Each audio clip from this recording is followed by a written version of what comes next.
last topic is about Ruth Bader Ginsburg, Supreme Court Justice. She was, I believe she was nominated and confirmed to the court during the Clinton administration, the first term of the Clinton administration. So she had been there for almost 30 years. And over the last decade or so, she had a renewed or reinvigorated fame, thanks to a couple of documentaries that came out about her, including the notorious RBG on, I think that was a CNN documentary. And yeah, she became very popular in the modern zeitgeist. So it hit a lot of people like a ton of bricks when they found out that she passed away last Friday. Friday the 18th? Yeah, the 18th of September. One, because she was this trailblazing figure, but two, because of the obvious political fallout that did not waste any time coming. Like she passed away around, or at least news about it flooded around like 8 p.m. that night, 8 p.m. By like 10 p.m. No, not even next morning. Oh, really? I heard the next morning. Wow. Like 10 p.m. we had already heard that Mitch McConnell was like, "We're." You're right. Mitch McConnell said that his and honestly, her death pinpoints to one thing that I've thought for the longest time. Mitch McConnell is a piece of crap. Honestly, he really is. You can't tell me that he's not a horrible person, just because blatant hypocrisy, and I honestly feel blatant corruption because it's unethical, right? Mm-hmm. I don't think you necessarily have to do something illegally wrong in order to be corrupt. Sometimes I think you could do something ethically wrong. Yeah. And it's unethical for you to say, oh, the people should decide the next Supreme Court justice for Barack Obama. But once Donald Trump gets this opportunity, you say it's, oh no, I'm going to let him listen to it. And then you have no qualms whatsoever about it. Honestly, Kentucky, what the are you doing? Honestly, hold on. I think we're going down a rabbit hole because we didn't actually finish saying what we were saying. So what Zeus is talking about is the fact that Mitch McConnell said that he's going to go forward with doing a hearing for whomever Donald Trump nominates, despite the fact that it's less than, at that point, there's just over 6 weeks. Has she even been buried yet? To the election, sorry. Has she been buried yet? She was lying in repose today at the Capitol. The first woman to ever have that honor for her. Another trailblazing moment for her. So Mitch McConnell said that if whoever the president nominates will get a hearing. The reason why Zeus got heated about that is because in 2016, in February of 2016, Justice Antonin Scalia passed away. This is the last year of the Obama administration, and Obama nominated Merrick Garland to replace him, or at least to just get a hearing, right? Even if the Senate doesn't confirm it, at least have a hearing. Mitch McConnell did not bring Merrick Garland to the floor because he said that the election process has already begun. The primary process has already begun. 10 months left. It's too soon. There's too little time between now and the election to confirm anyone, so we're not going to do it. 10 months compared to 6 weeks, and he's trying to ram it through. And Mitch McConnell is not the only one who is contradicts himself. Lindsey Graham famously said, "Use my words against me if in the first term, in the last year of the first term of a president, there's a nomination open. Use my words against me that this shouldn't push anything like this through." And then Pate has a very interesting sense of humor. Yeah. So Lindsey Graham is going back on his words. Ted Cruz is going back on his words. A lot of Republicans are really showing their true faces on this one. And you know what's funny is the followers don't give a damn. They just say it's politics because it's politics whenever it doesn't. It's something that they might like, but it's not. It's something else when it's not that way. So my first question to you would be: Did did you have any doubt that this would play out this way? Did you think that there was a chance that Lindsey Graham might be, or not Lindsey Graham, or any of them might be like, you know what, this is what we No, said 4 I years knew ago. I knew they wouldn't. I knew they wouldn't. I knew they wouldn't because they know who votes for them. They know where they are in the country. I have kind of been of the opinion that Kentucky should probably forcibly be seceded from the union, just because of the fact they keep voting this individual, as well as one of your other favorite politicians, Rand Paul. And who was there before? You corrected me, and it wasn't Bonner because he's Ohio. Who was there before Rand Paul? Who's from Kentucky? I don't know. I don't know who was there before these. Mitch McConnell's been there since the 80s. No, but there was somebody else from Kentucky who was. Or maybe I'm thinking. Maybe I'm confusing. Maybe I realize then they're both uses as two shits that I'm counting them each twice. It might just be Rand Paul and Mitch McConnell. But I thought there was another one that I just was like, why is this person getting elected? And I think they eventually lost. But anyways. Well, so like I said last time, we said Kentucky should secede. They are landlocked. we can't cut them out. Wall. Just have, wall. It's like family. You sometimes you just gotta deal with it. You ever seen where they have the photo, the video, the cartoons where they're cutting? Yeah, Bugs Bunny. Yeah. Oh, that's what we should bring Bugs Bunny in to cut a hole around it and just let the country. Yeah, because we don't give a damn about no Kentucky Derby. Anyways, so it's just it's I had no and honestly I was kind of a little bit of the opinion at the very right before that I honestly felt like RBG probably should have retired a little bit, at least 2 years, 3 years left in Obama's term just to secure that position. But I get it, you can't tell RBG what to do. And like her. There are a few things about that, right? Like one, she has been given a life term, right, for this.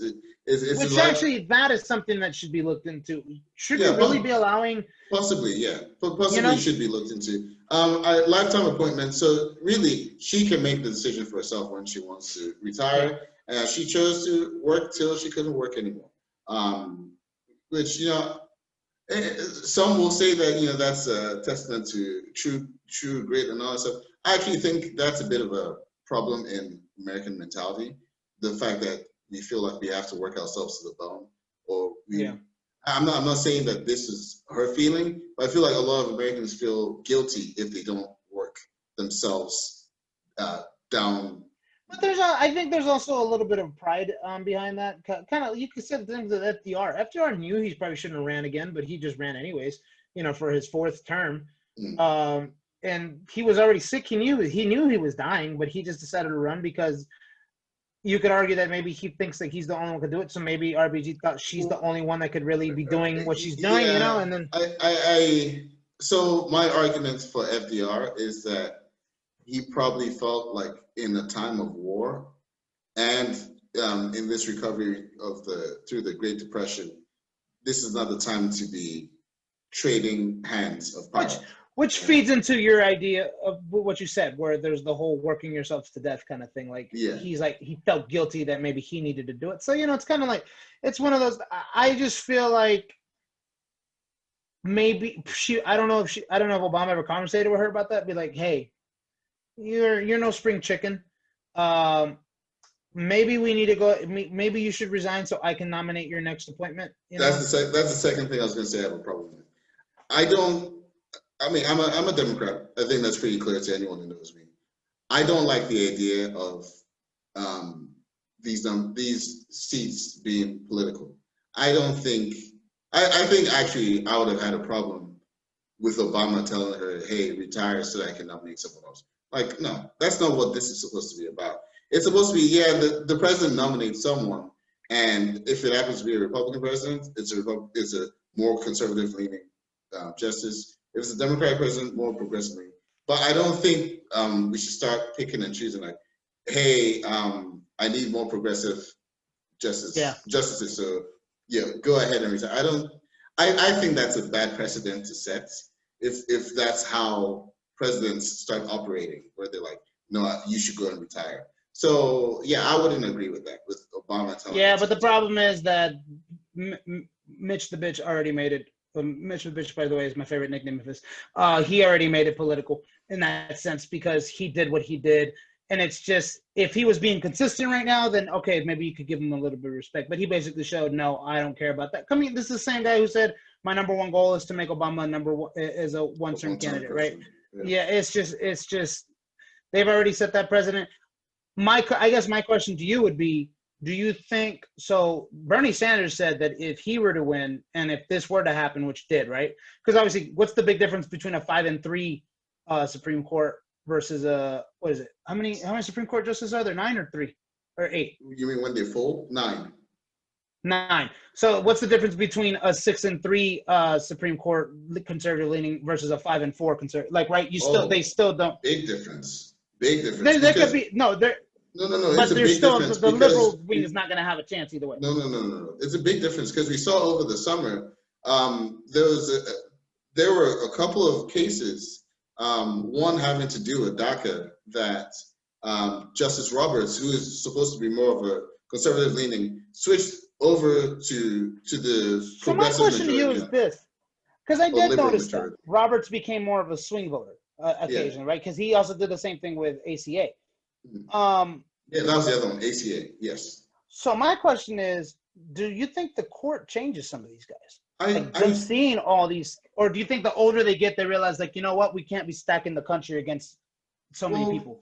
I think the way, and I'm no fan of Justice Roberts myself on some of his decisions, but I think Justice Roberts, in his decision making on some of these cases, he's doing it the right way, where it's not about, is this what Republicans are for? Then I'm going to vote because I was put in by a Republican president, or now that is an argument you could make against the likes of like Elena Kagan, for instance, who I believe has been steady as a liberal vote.